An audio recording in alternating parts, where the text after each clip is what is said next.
Hello there, Year 9. Welcome to our first at-home learning lesson. Today we are looking at the end of Act 4, Scene 1 in Merchant of Venice. So I asked you to do some pre-reading. We'd already covered the first half of Act 4, Scene 1 in lessons, and my request is that you would set for homework was you to read the rest of it based on the abridged version I posted on Google Classroom for you. Hopefully you've read that. If you haven't, I know who I'm talking to, then you have an opportunity to read it now. You do have to read that before we do this lesson. So I'm going to take a quick second to perhaps pause the video and go and read it. Okay. Now you've read it, you'll understand what's happened at the end of the court scene between Antonio and Shylock, where Portia, in disguise as a lawyer, has come and saved Antonio's bacon. So what you need to do now is put yourself in the shoes of an online journalist. So you're working as the online editor for Il Gazzetta di Venezia. I made it up. Apparently I then searched for it and it does exist. There you go. It's a website and a newspaper that covers all the major news in Venice. Obviously don't write it in Italian, just write it in English. I want you to write a series of clickbait style headlines that you might see on social media platforms that that will draw people into your website to look at this incredible trial between Antonio, the merchant of Venice, and Shylock, the symbol of Jewishness within this play. So you're going to write 4 clickbait style headlines to get people clicking on those views on your website. Okay, I'm going to give you about 5 minutes for that. So when we're doing that, you should pause the video again and go and do it. Write it in your books.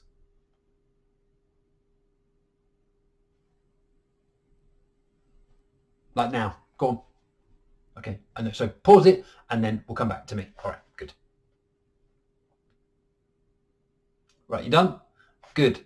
Right, so now you've done that. That's just to get your brain working a little bit. Now, what I want you to do is take a look at what Antonio believed were going to be his final words. So he gave a little speech partway through that scene, just near the beginning of the second half of the abridged version. And what I want you to do is have a look through it again, but this time looking for some words and phrases that create an impression of him as a person. So we're not looking just to read it for reading's sake. We're to read it looking for key phrases that build up an impression of him.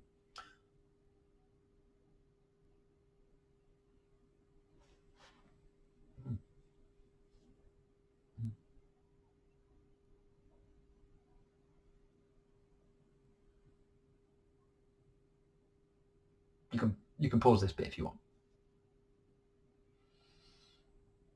Right, okay. Now you've reread that. Some of the answers I'm hoping you're going to have pulled out are that he is someone who has kind of either given up on any chance of saving his life and that his death is inevitable. Because if you cut a pound of flesh from someone, that's quite a lot. That's like a bag of sugar of meat from a human being. They will die. So it's inevitable that because he lost this bond, this contract with Shylock, he is going to die. And so therefore he says to Bassanio, fare you well, grieve not that I am fallen to this for you. So don't be sad that I'm dying because of you. Yes, it's your fault, but don't be sad. For herein fortune shows herself more kind than is her custom. So the idea of fate and fortune is proving to more kind, because he says that many people grow old and withered and die and are still rich. So that's quite sad. And he's saying, at least I've been saved from being wealthy and then growing old and dying before I've spent all my money, which is, in his view, quite sad. So he says it's quite nice that fortune has cut him off from this misery. And then he says, so tell your honourable wife that that even at my end, I loved you and we assume he's talking about Bassanio, which is where there is some question over what their relationship is like, whether it's more than just friendship or not. So by him saying, I love you, we might translate that as being a literal kind of, I guess, very commonly understood phrase of romantic love, but it might not be. It may just be it's actually just a level of friendship that we perhaps view with undue suspicion nowadays. What's interesting is if you look at your stretch task about dramatic irony is where Antonio says, "Say how I loved you, speak me fair in death, and when the tale is told, bid her be judge whether Bassanio had not once a love." So he's asking Bassanio to judge whether he was loved by someone other than her. But he says, bid her be judge. Well, guess who's dressed up as a lawyer / judge? Portia, aka Bassanio's wife. Ta-da! So the dramatic irony there is quite good because we as an audience know that she's dressed up as a man, as a judge, and he uses that phrase quite nicely, or Shakespeare writes that phrase for Antonio to use quite nicely, and the audience might have had a little chuckle at that, which is quite good. You quite like to lift the mood a bit when it's such a potentially gruesome moment, I think, and that's certainly a very Shakespearean way of doing things, that balance between comedy and tragedy. So my challenge task, which I hope some of you have taken on board, is to argue what extent you believe that Antonio believes in fate in this extract. So how much of what's happened is fated and destined to take place, and how much of it does he think is either someone's fault or is caused by the people's decisions. So I'm not going to answer that one for you. That's up to you to start thinking about. And I think the evidence is there that he potentially believes in fate, and he can't blame anyone. Yet he does kind of point the blame at Shylock in the end. It's open to your view as to whether you think he's blaming Shylock or merely mentioning him as being the executor of fate and destiny. So perhaps he is like the sharp end of a great plan that Antonio's part of. Okay, we're going to move on. Our next piece is for you to look at this statement, and I want you to then actually answer this in full. So this is a more extended task for you to write. We've looked at Antonio. I'll skip past it. There we go. You can tell it's live. Right, before we get to the extended bit, we looked at Antonio. We're now looking at Shylock. So Shylock says relatively little, comparatively little to other characters in this scene. He has like one or two lines in between, like interspersed between other people's more lengthy dialogue. So I've given you a list of 11 of those lines. Some of them very short, some of them a little bit longer, but all of them pretty much less than Portia, Bassanio and Antonio say.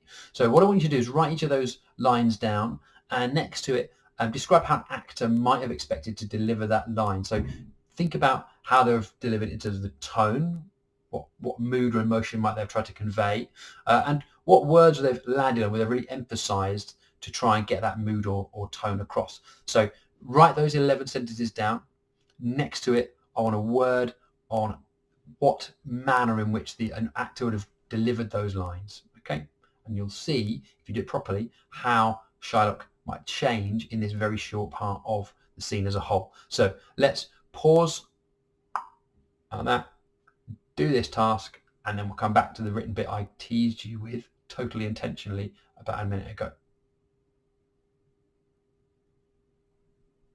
Right, thank you. So that's 11 ideas. You have pretty much 11 phrases, each with a different description of the delivery of that actor. So initially you might have begun with being quite pleased or quite confident, maybe, "Oh, noble judge, oh, excellent young man," quite sycophantic, quite flattering.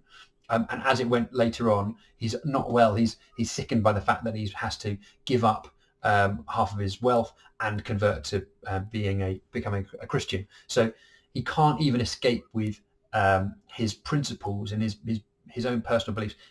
Portia and Antonio and the laws of Venice have essentially trapped him into a no-win situation. So he doesn't get his bond, he doesn't get the money, he doesn't get to keep his religion, which you would presume defines him in the play as a whole, but potentially him as a man and a character. So all the things that make him himself, he's lost. He's lost his daughter as well. He's lost a diamond that his wife gave him. Obviously the wife's died, the daughter's stolen it. He has nothing. So quite tragic.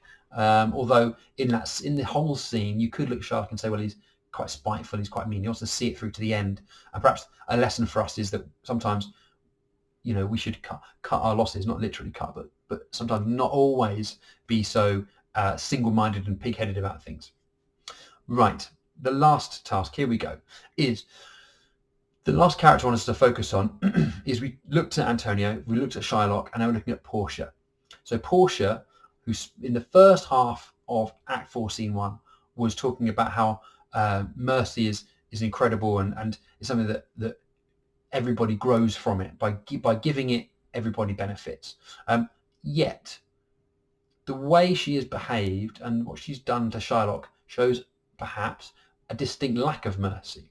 So perhaps she has shown him a lack of mercy, but perhaps she's also tried to do the right thing for Antonio, because Antonio, as we've already talked about, him being quite foolish for throwing good money after bad.